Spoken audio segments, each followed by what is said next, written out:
पूरे देश के अंदर बस्ती किसान जमात हमारी है, उसके लिए हमने इसका नाम गैर राजनीतिक रखा है, नॉन पॉलिटिकल नाम रखा है।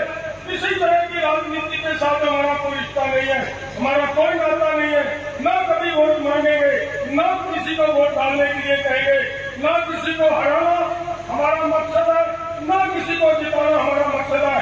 हमारा मकसद केवल एक है कि हमारे देश का किसान बनना चाहिए। ये जो सुसाइड हो रही है ये रुकनी चाहिए, इसके लिए ये लड़ाई लड़ी जा रही है।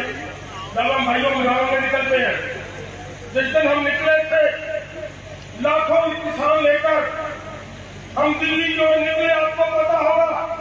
अगर किसी ने नहीं देखा तो कम से कम देखने के लिए जरूर चले जाइए। वहां पे जिस तरीके की बैरिकेडिंग हुई है, वहां पे सीमेंटेड बैरिकेडिंग हुई है, वहां पे सीमेंट की बैरिकेडिंग, और जितना ये पंजाब हमारा लंबा है इतनी लंबाई तक बैरिकेडिंग हुई है।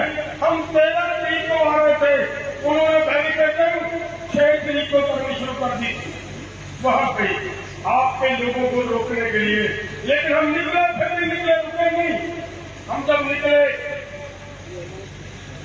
13 तारीख को हमारे ऊपर अक्सर बैठ के बोले जिस मात्रा में चलाए गए, हम ये चाहते थे, ये हमारी कमजोरी नहीं है कि वो व्यवस्था नहीं हम कर पाए। हमारी भावना थी कि यहाँ पे एक एलईडी लगाकर वो पूरी की पूरी कहानी मेरी जेब में है, एक एक किसान को दिखाते कि किस तरीके से हमारे ऊपर गोलियां चलाई जा रही थी, किस तरीके से हमारे लोग जख्मी होते थे और उनको एम्बुलेंस से ले जा रही थी। वो पूरी की पूरी कहानी पिक्चर फिल्म आपके सामने रखने का हमारा प्रयास था, लेकिन कर नहीं पाए, इसके लिए क्षमा चाहते हैं भाइयों। लेकिन एक बात जरूर है, जब हम निकलते हैं तो इनके पास एक ही तरीका है हमें बांटने का। वो हमें बोलते हैं ये खालिस्तानी है, ये आतंकवादी है।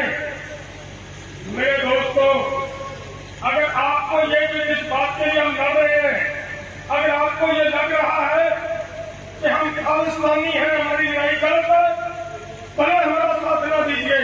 अगर आपको ये लग रहा है कि ये लड़ाई जरूरी है, ये लड़नी चाहिए, तो आप सब जितनी देर तक हमारे आंदोलन का हिस्सा नहीं बनोगे, ये लोग हमें इसी तरह बदनाम करते रहेंगे, इसी तरह बदनाम करते रहेंगे।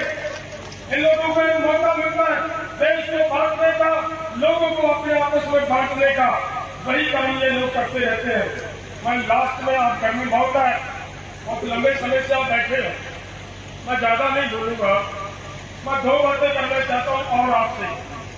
एक बात ये बताएं आप सब किसानों को, कभी किसी किसान ने, कभी किसी भाई ने ये कभी आंकड़ा निकालने का प्रयास किया कि 1 क्विंटल गेहूं के ऊपर आपका खर्च कितना आता है?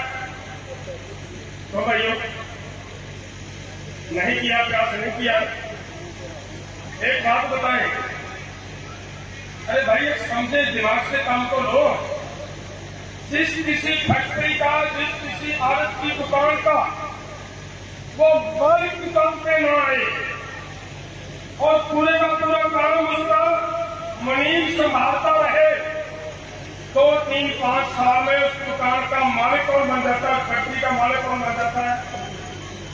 बताइए, नहीं बन जाता है। कि आपको जब से खेती करनी शुरू की है, हिसाब ही किसी के हाथ में दे रखा है, तो आप बचोगे कैसे?